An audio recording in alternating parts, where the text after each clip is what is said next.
Golden Opportunities is paid for by Elder Productions. Hello, I'm Lori Steiner. Welcome to Golden Opportunities. Today, it's your health, so have a heart. We'll provide help so your beat goes on. Then, you can't take it with you, so why not leave a tax payment behind as well? We'll find out if that pays off. Medicare Open Enrollment is almost over. We have encouragement and advice to make sure you don't miss the deadline. Plus, seeing gardens through the eyes of artists. We'll peek at paintings from an exquisite exhibit. And you're a giver, and that's good, as long as the charity isn't cheating you. We'll share warning signs that should make you wary.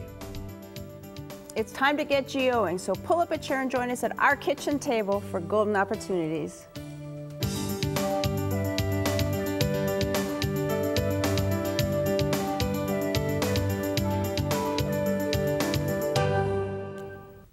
When your heart needs a little help, certain devices can deliver the appropriate assistance. Dr. Mohammed Hajiri is here to share why a shock to the heart can be healthy.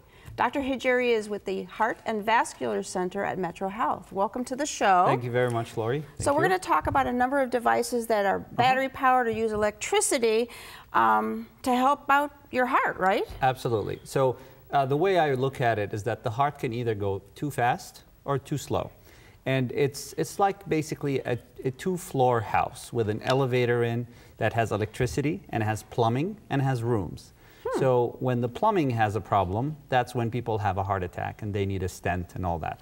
But when the electricity of the house has a problem, this is when you would need a pacemaker. Okay. So if the heart becomes very slow, what the pacemaker does is that it substitutes what the electrical engine in the heart that keeps it going, it substitutes for it and delivers the electricity to the heart. So this is a pacemaker that we implant with a very small incision under the skin. And then from it, there's a wire that extends all the way to the heart and delivers electricity that keeps the heart moving.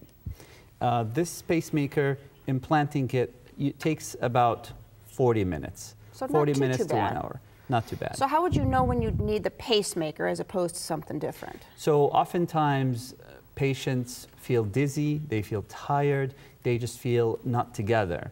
And as we grow older, the electricity in the heart starts getting calcium and starts not working very well. So what happens is oftentimes, especially elder patients, they may fall, they may come to the emergency department with a fracture in their hip, and then we realize that the electricity in the heart is not working. Okay. Very commonly, they can have dizziness, lightheadedness, and symptoms like this. Sometimes very fast heart rate, and then they lose consciousness afterwards. Oof. So the other type of device is called a defibrillator. Absolutely. So when is that necessary? Right. So that is when the heart goes crazy and becomes very fast. Okay. And I always give my patients the analogy is that this is like having crazy man who lives in your heart and keeps on hitting on your heart really fast. Now, the heart cannot take very fast heart rates. And what happens is that when it's very fast, it does not fill with enough blood. So patients can also lose consciousness.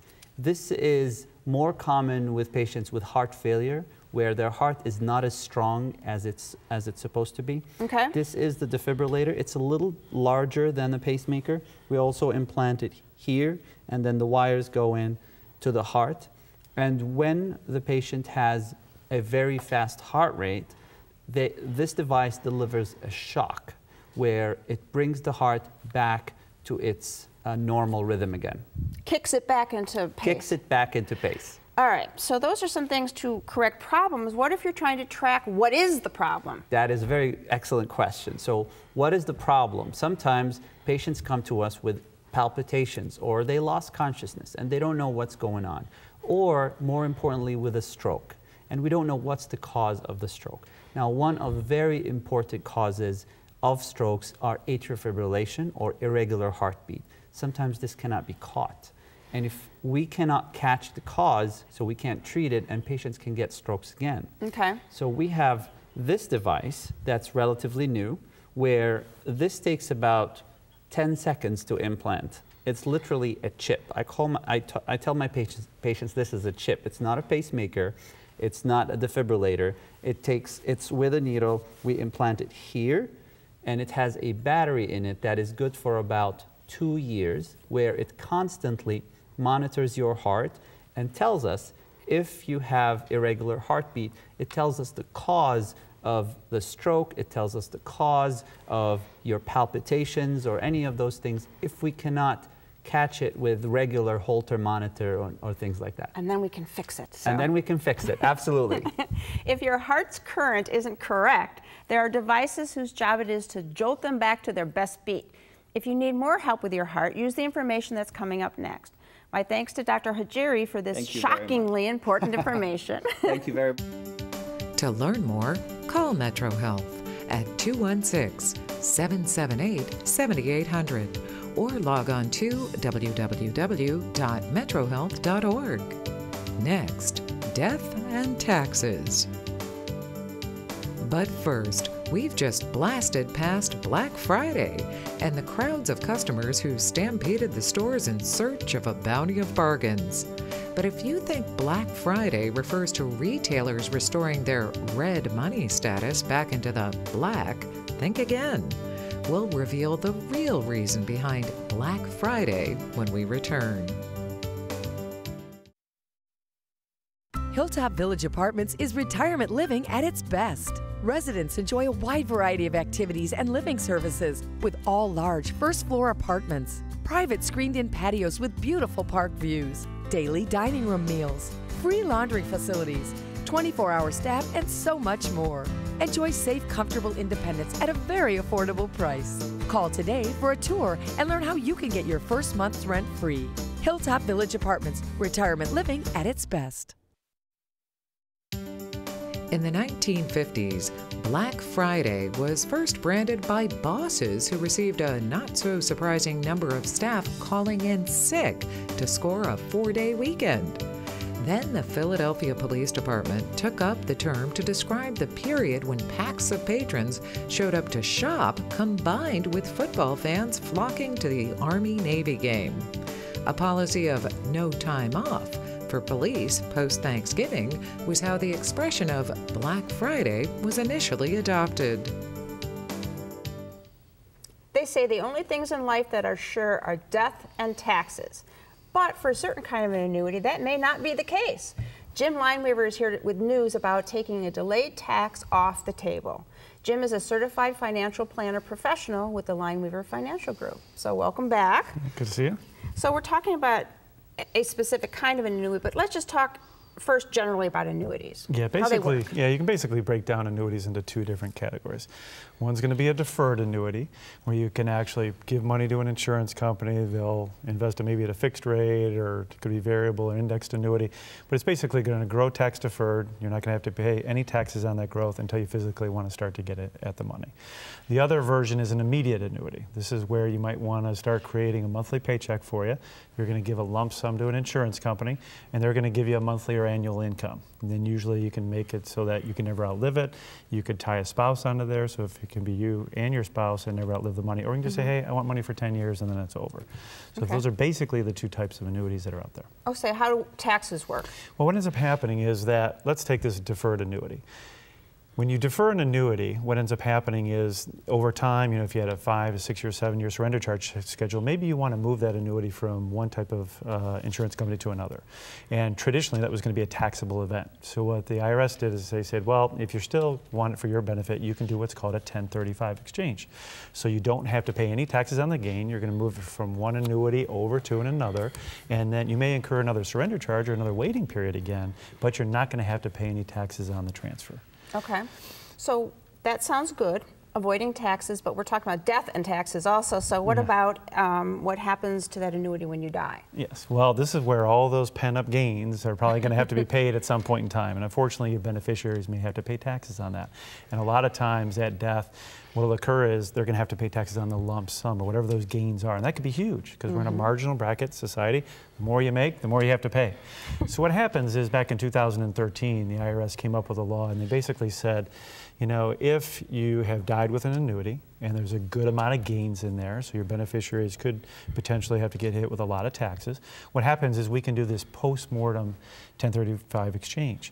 And what will happen is then the owner of that annuity could now become the beneficiary, and then what they can do is instead of paying all those taxes in one lump sum, they might be able to stretch it out over their life expectancy as well. They'll have to take some income out of that annually, but they may not get hit with that huge lump sum all at once. That would be good. That's the tax avoidance part. So does that happen automatically when a person dies? No, it doesn't. Basically, three things have to occur. One is the beneficiary has to be aware of this to try to request it from the insurance company.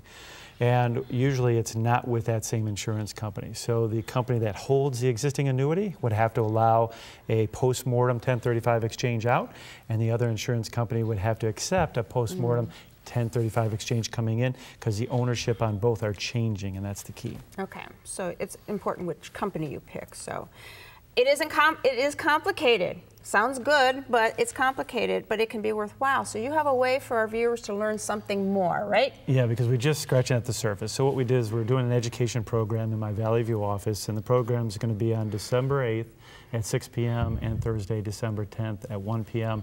These do fill up fast, so if your viewers are interested, please give the number a call and we'll get them into the program. All right, great, thanks. Annuities can provide income and in some cases avoid unnecessary taxes. To learn more, attend one of Jim's seminars or give him a call. The number is next. For more information, call the Lineweaver Financial Group at 1-888-313-4009 or click to www.lineweaver.net. Next, enroll before time runs out. Looking for places to go, things to do? Welcome to our community calendar. It's time to get glowing. Now through January 3rd, the Cleveland Botanical Garden presents their annual holiday tradition, Glow. Indoors, enjoy a train ride, gingerbread houses, and a grove of holiday trees. Outside, encounter a walking tour of holiday art and dozens of dazzling lights.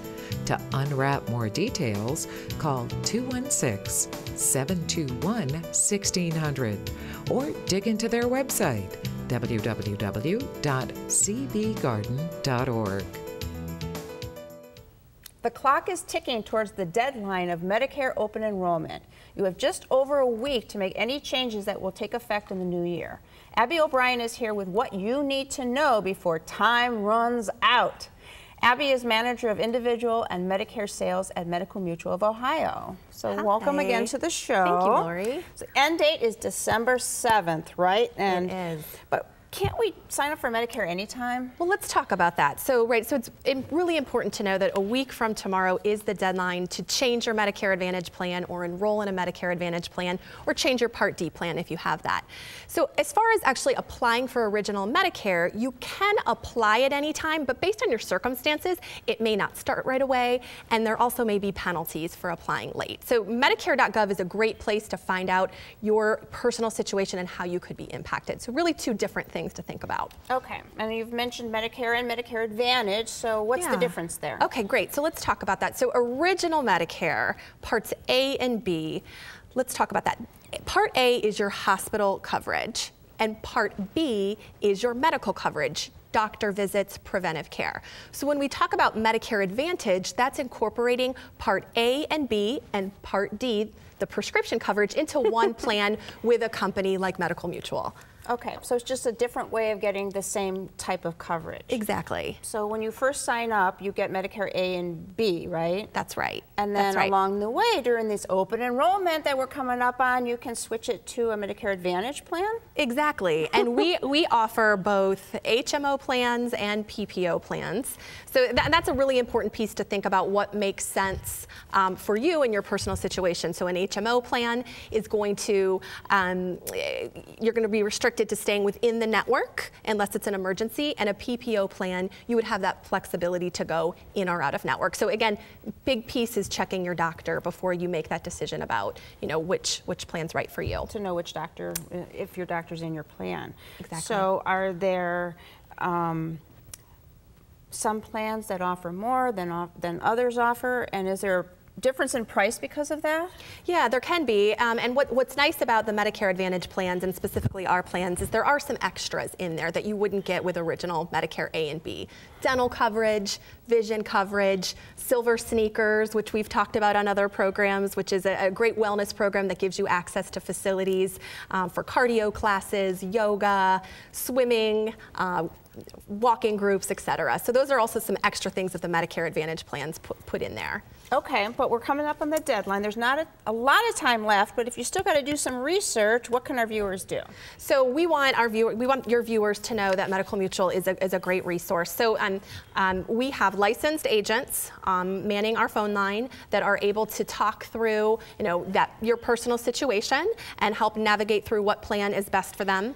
They also can set them up with someone to talk to face-to-face. And you may want to even talk to your current insurance agent about Medical Mutual plans. We have a website as well that's a great resource that can help you navigate through that. And don't forget about Medicare.gov, which has a plan finder that can also help you evaluate what your costs are and what would be the best plan for you based on where you live. All right, thanks for such great information. You're welcome.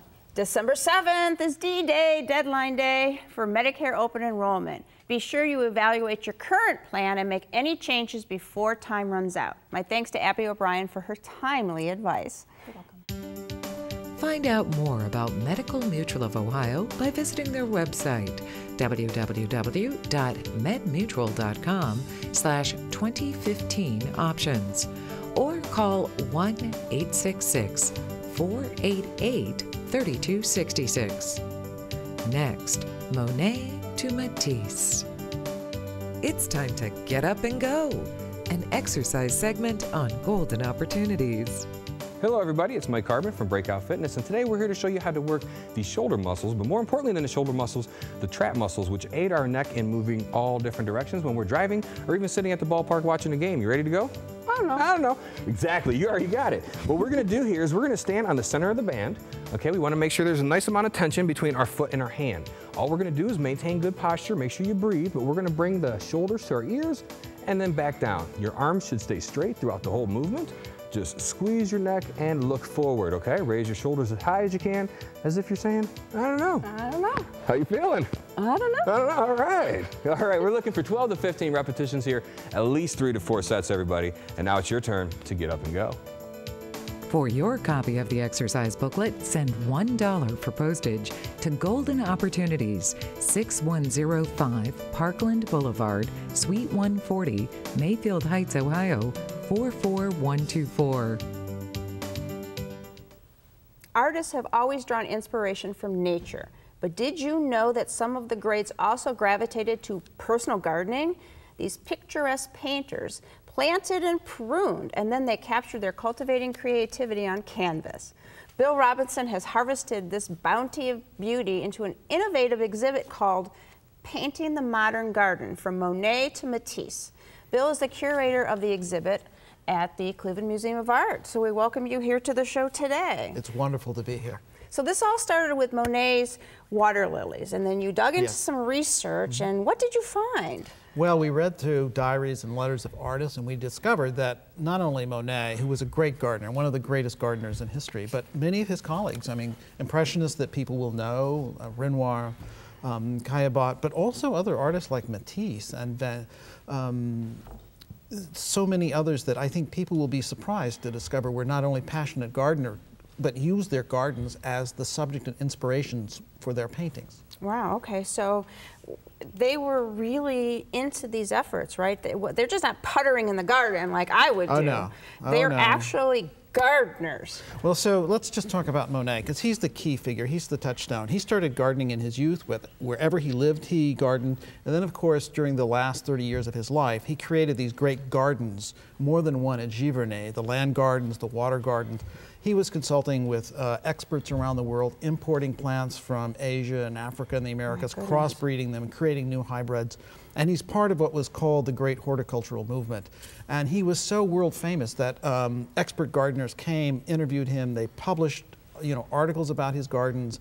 And what's really exciting, though, and what people will see if they come to the exhibition, is the relationship between those gardening activities and his paintings. Okay, so let's take a look at some of the paintings. Perfect. And then this new perspective on them. So we have, I think, Monet painting in his garden, and that was done by Renoir. Exactly. This is such a wonderful painting. It's, you see Claude Monet in his garden at his first house at Argenteuil, standing at his easel. It's the only known painting of Monet actually working in his garden. Wow. And he's painting his prize dahlias, which is one of the many varieties that he grew. Was it just the French Impressionists, or were there other artists? No, that's what's so exciting about this. So we have American, British, Scandinavian, Spanish, Norwegian, so people will see a variety of garden paintings. So this is, you have pieces by John Singer Sargent, I think. Is this the one of them? Right, so this is a John Singer Sargent, who most people think of as, a portrait painter, but in fact he painted gardens. This is a garden in Britain.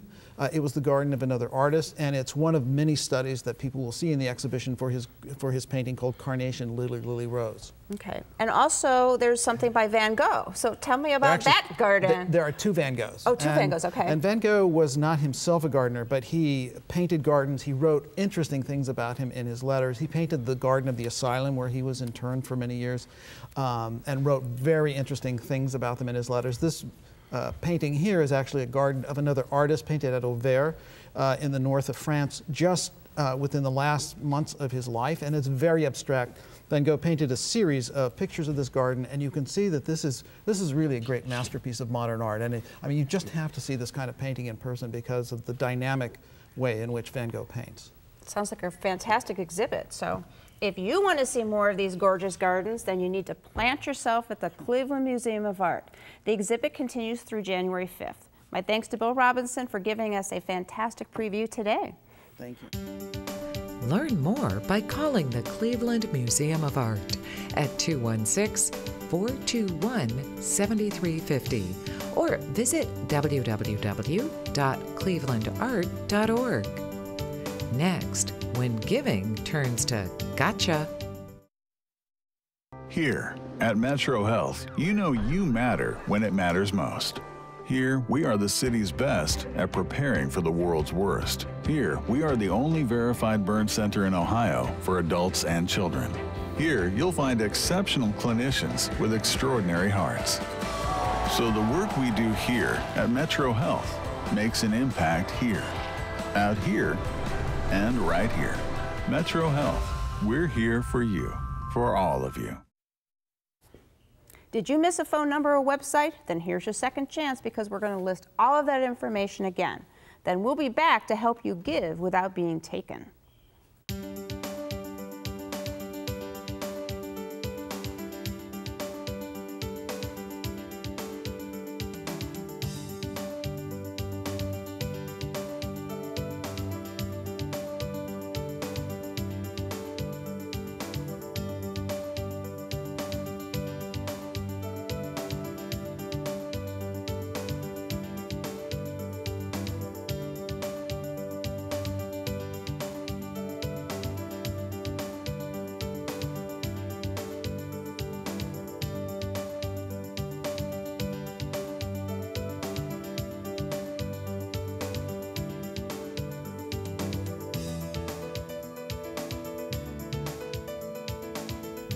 As we approach the holidays, people start thinking of making charitable donations. Their intentions are good, but you need to be very careful. Every year there are crooks who use scams to cheat people out of their good intentions and steal millions of dollars each year. Here to give you some good advice on how to do good is my very good law partner, Michael Solomon. Hi, Lori. So give us some examples of how these charitable scams come about. Well, first of all, they're very hard to spot if they're not obvious things. For example, recently, last May, the Federal Trade Commission, they filed a lawsuit against 3 charities. One's called the Cancer Fund of America, the other one's called the Children's Cancer Fund of America, and the other one was called the Breast Cancer Society. Now, these are not obvious frauds, and over the years they raised $200 million, and only according to the FTC, only 3% of that money went to cancer patients. So it's a big problem. And you know, if you get a phone call and they say, we're raising money for the Children's Cancer Fund of America, it sounds so real that many people just write a check without even thinking. Okay, so what should people do if they do want to continue making these charitable donations? Well, unfortunately, they're going to have to do homework. If you're going to give away money, make sure you're giving it to the right place. And number one, you need to research the charities. If you're familiar with it, that's fine. But if you're not familiar, then the Ohio Attorney General has a website that gives you a lot of valuable information. You can go to that website, first of all, find if they're registered. And it's on the screen, the website, www.ohioattorneygeneral.gov. You go there, you can find if the charity is registered. Also, when you work your way through the website, you can have links to other valuable sources of information. There's one called the Better Business Bureau Wise Giving Alliance. One's called the Charity Navigator. Another's Charity Watch. Another's GuideStar. And if you go to these links, you can find out about how much money the charity raises, how much they spend on the good deeds they're supposed to be doing, how much they're spending on salaries, give you an idea about the validity of the charity, and they even rate them. So it's a really good website. Now, one of the problems, you go to the Ohio Attorney General's website, is to find that page. I found it a little bit difficult to find. So what I did is I Googled Ohio Attorney General Charity, and it got me right to the links where those other resource materials are. Okay, great. So that's number one. Second? Second is ask for written information. You know, say, send me a brochure. If it's a legitimate charity, they're going to have a paper to send you so you can see that. Number three, ask who's calling. Are they a volunteer or are they a professional fundraiser? If they're a professional fundraiser and they're supposed to tell you that, they have to tell you, if you ask, how much is going to the charity and how much are you keeping. You can make a decision. Maybe that's too much, but if you like the charity, then you give it on your own. You don't necessarily have to give it through the solicitor. All right. The old phrase, no good deed goes unpunished, sometimes is true. Don't give away your money for a good reason to the wrong person. Make sure you take time to ensure your hard-earned money goes to a real charity and not some scammer's pocketbook. Call Solomon, Steiner, and Peck at 1-888-236-5173 for more information, or to schedule a speaker for your organization, or log on to www.ssnplaw.com. Thanks for joining us. On next week's show, we'll reveal how technology can help if you have teeth trouble. Then, have you heard of the tiny house movement? We're going to take a tour. And we'll help create crafts that celebrate the holidays. But until then, please remember to make the most of your golden opportunities. If you'd like to join our kitchen conversation, visit our website, www.goldenopportunities.tv. Like us on Facebook. Call us at 440-742-GO-TV or email us at kitchen@goldenopportunities.tv. We'd love to hear from you.